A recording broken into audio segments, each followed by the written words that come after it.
Hello guys. तो आज एक केस स्टडी पे बात करते हैं। सो ये उस स्टेज पे लोगों के लिए जो यहाँ पे नए नए आए हैं, ठीक है, और वो क्लासिक मिस्टेक्स कर रहे हैं। और ये उन लोगों के लिए जो इंडिया में, मतलब ये डिपेंड करता है, केस स्टडी डिफरेंट होती है बड़ी, उन लोगों के लिए स्पेशली है जो इंडिया में अच्छा कर रहे थे, अब यहाँ पे नए नए आए हैं। केस स्टडी में अंदर इनका नाम रखते हैं आरू भाई। I want to maintain privacy of that person का नाम रखते हैं आरू भाई, ठीक है। मेरे दोस्त ये आरू भाई जी, ये इंडिया में 70 लाख की जॉब कर रहे थे आज से 8-9 महीने पहले तक, 10 महीने पहले तक 70 लाख की, यानी कि इनको इंडिया के अंदर ऑलमोस्ट $100,000 इंडिया में मिल रहे थे पर ईयर, ठीक है। एक टॉप क्लास कंपनी में काम कर रहे थे, ठीक है। 4-5 साल का एक्सपीरियंस है, सो 27 साल का बंदा है। एंड एक दिन उसके हिसाब से उसकी लॉटरी निकल गई और मेरे हिसाब से उसका बेड़ा गर्क हो गया। उसका अमेरिका का मास्टर्स का MS का वीज़ा लग गया, ठीक है। जब ये बैंगलोर में था, 70 लाख की जॉब थी, जिसके पास एक बढ़िया सी गाड़ी थी, नौकर चाकर थे, एक बढ़िया से फ्लैट में रहता था, फिलहाल किराए पे रहता था, लेकिन खरीदने वाला था। खरीद तो सकता ही था ना, 70 लाख जो कमाता है, सोचो आराम से 3-4 करोड़ की आराम से चीज़ खरीद ले, कोई बढ़िया सा फ्लैट खरीद ले, कोई बढ़िया सा घर खरीद ले, उसकी किस्तें दे, 10 साल में किस्तें खत्म, 70 लाख से सैलरी पहुंच गई 1.25 लाख, 1.25 करोड़, वो भी अपने ही है सारे। रॉयल लाइफ लिखी हुई थी ऊपर वाले ने इसकी। पर क्या होता है कि ऊपर वाला मौके देता है, मति नहीं देता ना। मति तो इंसान की अपनी होती है, बुद्धि जो है इंसान की अपनी यूज होनी चाहिए ना। बुद्धि तो भगवान देना, दी भी हो तो उसको यूज ही नहीं किया इसने। चलिए, मति भी मैं कहता हूँ भगवान देता, पर यूज तो आप ही को करनी पड़ेगी। बंदा यहाँ पे MS करने आता है, तो MS करते समय वो बंदा, ना उसके पास गाड़ी है, ना उसके पास चर्च का घर है, एक कमरे के अंदर 6 बंदे रहते हैं, 3 बंदे रहते हैं, राइट। और ये उसकी लाइफ चल रही है। मतलब क्या मति को, तुम्हारी बुद्धि को पत्थर खा गए हैं, ठीक है। बुद्धि को तुम्हारे पत्थर खा गए हैं, पत्थर लग गए हैं, तुम्हें कोई अकल नहीं आ रही, तुम्हें खुद अकल नहीं आ रही।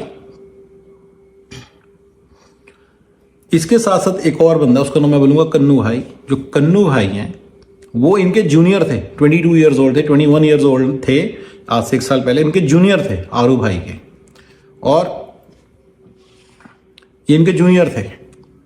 इनकी सैलरी 20 लाख थी। इनको MS में एडमिशन इनको ये यहाँ पे आते हैं, but he follows my CSF principles. तो किसी फालतू चक्कर में नहीं फंसते और 2 साल की वैल्यू जानते हैं। आते सारी उन्होंने अपना ग्रीन कार्ड के ऊपर काम करना स्टार्ट किया। 4 महीने हुए अभी आए हुए। यही कन्नू भाई जब इंडिया में थे तो आरू भाई, क्योंकि सीनियर थे भाई, शानो शौकत की जिंदगी थी, राजे महाराजे की लाइफ थी, तो जूनियर था कन्नू भाई, तो उनको उसी कंपनी में थे दोनों बाय द वे। तो कन्नू भाई को पिक करते थे, कभी कोई ड्रॉप करते। कन्नू भाई के पास कहाँ गाड़ी आनी है। आरू भाई यहाँ आते हैं, हमारे टेरिटरी में आते हैं, इनको कुछ पता ही नहीं कि क्या हो रहा है। ये बिल्कुल स्टूपिड रास्तों पे निकल पड़ते हैं। MS कर रहे हैं, 2 साल MS में लगाएंगे, उसके बाद वो H1 पे जाएंगे, H1 की लाइन में लग जाएंगे, फिर ग्रीन कार्ड की लाइन में लग जाएंगे। क्लासिक पिटा हुआ फेल्ड प्लान, क्लासिक प्लान। 20 साल बाद वहीं खड़े होंगे, शायद वहां भी ना खड़े हों जहां बैंगलोर में। 20 साल बाद बैंगलोर में कहाँ होना था वो तो आप अंदाजा लगा ही नहीं सकते। कहीं का कहीं होना था बंदे ने, शायद 2 करोड़ 4 करोड़ का बंदा होना था आज के पैसे के हिसाब से, इन्फ्लेशन के हिसाब से नहीं, आज के पैसे के हिसाब से। 20 साल बाद अगर वो 20 साल वाला बंदा आज होता तो 2 करोड़ होता, और अगर आगे और लगा लो तो इन्फ्लेशन से 5 करोड़ पे पहुंचा होगा, 6 करोड़ पे पहुंचा होगा। हू नोज इन्फ्लेशन क्या होती है। ये वो शानो शौकत वाली, राजा महाराजों वाली लाइफ छोड़ के ये बंदा यहाँ पे घिसने के लिए लाइफ आ जाता है। और अब अगले 10-15 साल एक गुर्बत की, गरीबी की और एक घिसी पिटी गंदी सी लाइफ उसके लिए लिखी हुई है, ठीक है। ये केस स्टडी के अंदर मेरे फंडे भी मैं बता देता हूं। मेरा पहला फंडा जो उसने नहीं फॉलो किया, जो कि कानू भाई ने किया, MS is a useless degree. मैंने पूरा वीडियो बना रखा है, MS is a useless degree. ये देश, गोरों के जो देश हैं 3-4 देश, कनाडा, UK, ऑस्ट्रेलिया, अमेरिका, ये बेवकूफ बना रहे लोगों का। ये MS कर करके आप लोग यहाँ पे आ जाते हो, आपको एक घटिया से वीज़ा पकड़ा देते हैं, 2 साल आप गंदी सी गुर्बत वाली जिंदगी जीते हो, फिर आपको लगता है कि मेरे को बड़ी कोई तगड़ी सी डिग्री मिल गई है। ये फालतू की यूजलेस MS डिग्री जो है ना, इसको आप फाड़ के फेंक दो, इसकी कोई वैल्यू नहीं है। ये बात जिसको समझ में आ जाती है उसको अकल है। देखिए एमएस की वैल्यू, एमबीए की वैल्यू सिर्फ कुछ इंस्टीट्यूट से वहां से करने से, ये मेरे सीएसएफ का पार्ट है, आप मेरे सक्सेस फॉर्मूले का पार्ट है, कंप्लीट सक्सेस फॉर्मूले का पार्ट है ये, इसको आप नोट कर लो। हार्वर्ड की डिग्री, वॉर्टन की डिग्री, स्टैनफोर्ड की डिग्री और थोड़ा सा कैलॉग्स की डिग्री, येल की डिग्री, ये 4-5 है। थोड़ी बहुत ही बर्कली की डिग्री, जिसको लगता है अर्बाना शैंपेन में कोई बहुत ज्यादा आम गड़े हुए हैं, उसकी डिग्री की कोई वैल्यू नहीं है। मैंने यूजलेस लोगों को भटकते देखा है, ये आपका एक वहम है। सुनी, New York, USC, UC Davis, UC, ये सब डिग्रियों की, मास्टर्स डिग्री की कोई वैल्यू नहीं है, यूजलेस डिग्रीज हैं। आप सिर्फ अपना टाइम वेस्ट करते हो और अपना दिमाग खराब करते हो।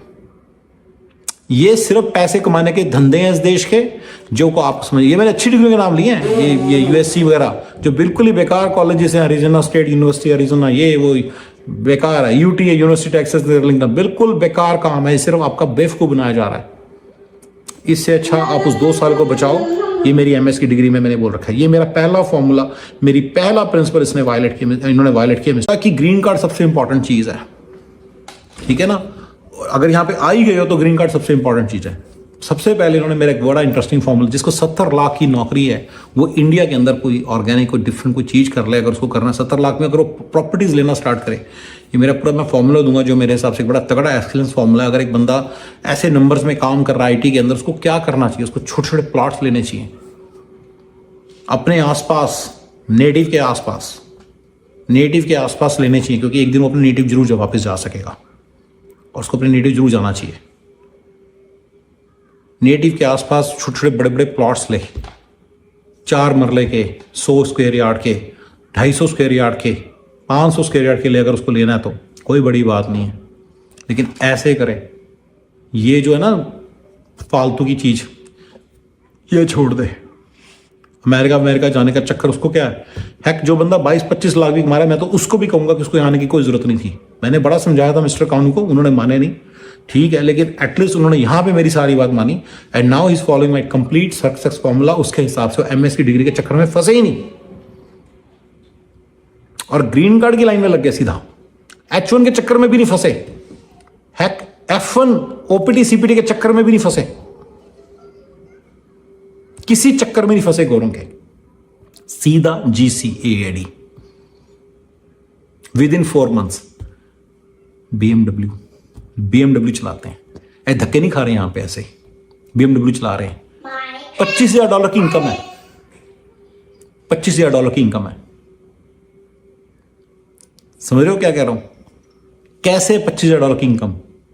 ये मेरे कंप्लीट सक्सेस फॉर्मूले में बताऊंगा उन लोगों के लिए जो यहां पे आने का डिसीजन ले ही चुके हैं, आना ही आना है, दिमाग खराब हो चुका है, मान नहीं रहे, और अब पर आपके अंदर एक सर्टेन काबिलियत है, you are educated from India, अच्छे कॉलेज से पढ़े हुए हो, तो फिर आप क्या करो जिससे अब you can make a lot of money very quickly. जो बंदे की आईटी बैकग्राउंड, जो ज्यादा पढ़ा लिखा भी नहीं पर आईटी बैकग्राउंड है ना, वो बंदा कैसे मोटे पैसे बना सकता है इस कंट्री में, मैं आपको बताऊंगा। जो नॉन आईटी वाले हैं उनको कैसे बनाएंगे, उनका अलग रोड मैप है as part of complete success formula. अगर आपको पसंद है मेरी बात, मुझे बताना, मैं बताऊंगा। यूके में जिस बंदे को स्किल्स नहीं है, 2 तरह की कैटेगरी ना, स्किल्स वाले, नॉन स्किल्स वाले। स्किल्स नहीं है चीज आती है, मेरा 3 कम्युनिकेशन स्किल्स अच्छे हैं तो आप आईटी में ब्रेक ले सकते हैं। कम्युनिकेशन स्किल्स पुअर है बट इंग्लिश थोड़ी बहुत आती है, देखो बिल्कुल ही नहीं आने वाला ऐसा नहीं है, फिर क्यू में फिर आईटी में ब्रेक ले सकते हैं। अगर आपको बिल्कुल इंग्लिश नहीं आती, फिर आप क्या करें, कैसे एक्सीलेंस हासिल करें इस कंट्री में, इन कंट्रीज में, वो है मेरे फॉर्मूले का पार्ट। फिर अगर आपके अंदर आईटी के स्किल्स हैं, प्रोग्रामिंग स्किल्स हैं, फिर तो बहुत ही आसान है, फिर आप धक्के खाएंगे एमएस में। अच्छा याद रखिए, MS is a useless degree and so is MBA. MBA भी मेरे सीएसएफ के अगेंस्ट है, मेरे सीएसएफ प्रिंसिपल्स के अगेंस्ट है। एमबीए के बिल्कुल चक्कर में नहीं फंसना, वो बात नहीं उठाई, क्योंकि तो MIS ये सब बेवकूफ, मास्टर्स यहाँ पे करनी ही नहीं है unless and until it is from Harvard, Stanford, Wharton, Kellogg's, Yale, Berkeley maximum, और एक आधा कॉलेज कोई होगा जो मैंने छोड़ दिया, बट मोस्टली यही 4-5 ही हैं, बाकी सब बकवास है, ठीक है ना।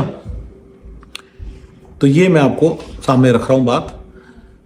इस बंदे का जो धक्के खाने का लेवल है, मैं इसका आपको आगे रोड में बता देता हूं। अगर यारू भाई जैसे लोग जो बंदे मास्टर्स कर रहे हैं यहाँ पे देखें, मैं आपको बता दूं क्या होगा। आप 2 साल धक्के खाओगे, मास्टर्स करोगे, आपकी ओपीटी आएगी, ओपीटी के ऊपर आप 2.5 साल आपको मिलेंगे, आपको आप H1 की लाइन में लग जाओगे साथ के साथ। बड़ी गंदी लाइन होती है। एक दिन आपकी H1 आ जाएगा और आप बड़े खुश हो जाओगे। ये आपको रोड मैप है जो आपको बता रहा हूं, इसके ऊपर कुछ नहीं होने वाला इस लाइफ में।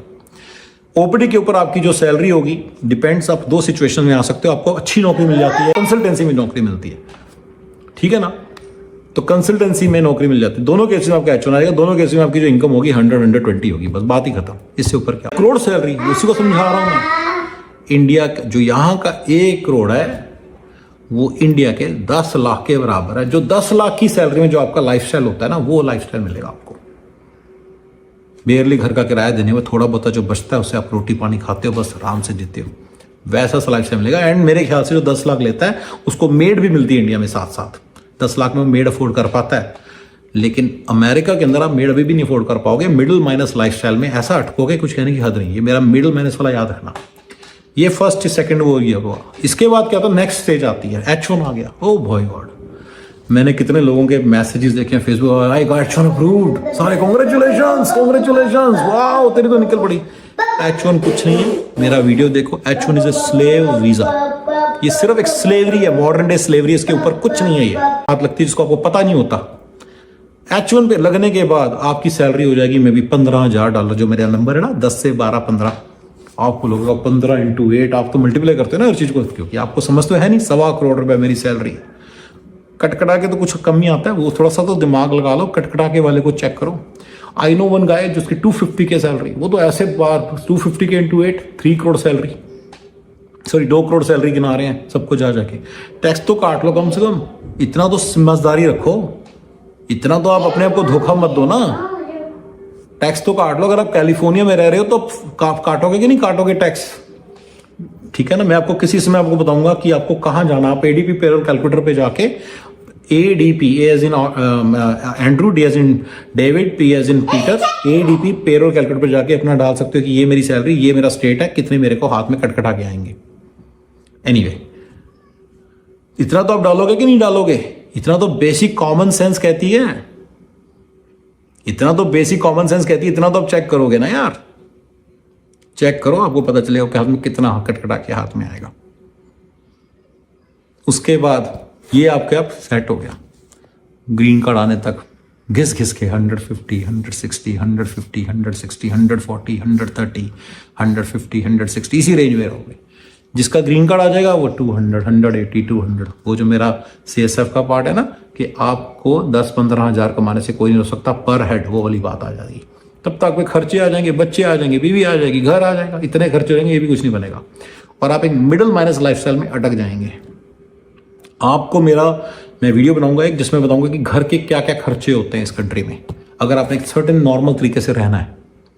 ये मिडिल माइनस लाइफस्टाइल की बात करूंगा और मिडिल क्लास की भी बात कर लूंगा। अगर आपको मिडिल क्लास की बात करनी है तो आपको बताएगा कितना खर्चा है इस कंट्री में, अगर आपने मिडिल क्लास तरीके से रहना है। मिडिल क्लास मेरे लिए कि थोड़ा बहुत है कि आपको हेल्प है, मिडिल प्लस से आपको ज्यादा हेल्प है, तो कितने पैसे चाहिए उस पर वीडियो बनाऊंगा, तो आप उसको देखिए। बट आपको पता है ये 15 साल के लिए इस बंदे ने गुर्बत लिख ली है। ये आपका रोड मैप है ब्रदर, आरू भाई, ये आपका रोड मैप है। सारे आरू भाई जो MS कर रहे हैं, आपको इस बात का पता होना चाहिए, आपका वो है। एक और बात बताता हूँ, बहुत सारे लोग मुझे मिले हैं, MS इज एन एक्सपीरियंस, यहां पे जरूर लेना चाहिए। मेरा उनको आंसर एक ही है, MS एक यूजलेस डिग्री है। आप यहाँ पे काम करके देखो, आपको पता चलेगा कि यहाँ पे काम करना भी एक बिल्कुल डिफरेंट एक्सपीरियंस है। कुछ और हो रहा है इस कंट्री में जिसका आपको पता ही नहीं चलेगा, 2 साल बाद पता चलेगा। अगर आप यहाँ पे वेटर का भी काम करोगे ना, इट्स एन एक्सपीरियंस। अगर आप यहाँ पे कुछ भी काम करोगे ना, इट्स एन एक्सपीरियंस। क्लीनर का भी काम करोगे, इट्स एन एक्सपीरियंस। कौन सा एक्सपीरियंस लेते फिरोगे इस एक्सपीरियंस के चक्कर में? भैया सीधा काम की चीज पे जाओ, सीधा हथौड़ा मारो और पैसा कमाना स्टार्ट करो। MS एक यूजलेस डिग्री है। सिर्फ स्टूपिड लोग आपके जैसे जो बाहर से आ रहे हैं वो लेते हैं। कभी MS के अंदर गोल गोल सिर घुमा के देखना, सिर्फ तुम्हारे ऐसे बैठे होंगे बेवकूफ। कोई भी गोरा नहीं काम कर रहा होगा, कोई 5-10% गोरे होंगे, बाकी सारे देसी आपके बाहर से। All this programs are funded by you guys. आपसे पैसे लेते हैं, उसी से फंड करते हैं। कोई नहीं पूछता इन डिग्रियों को।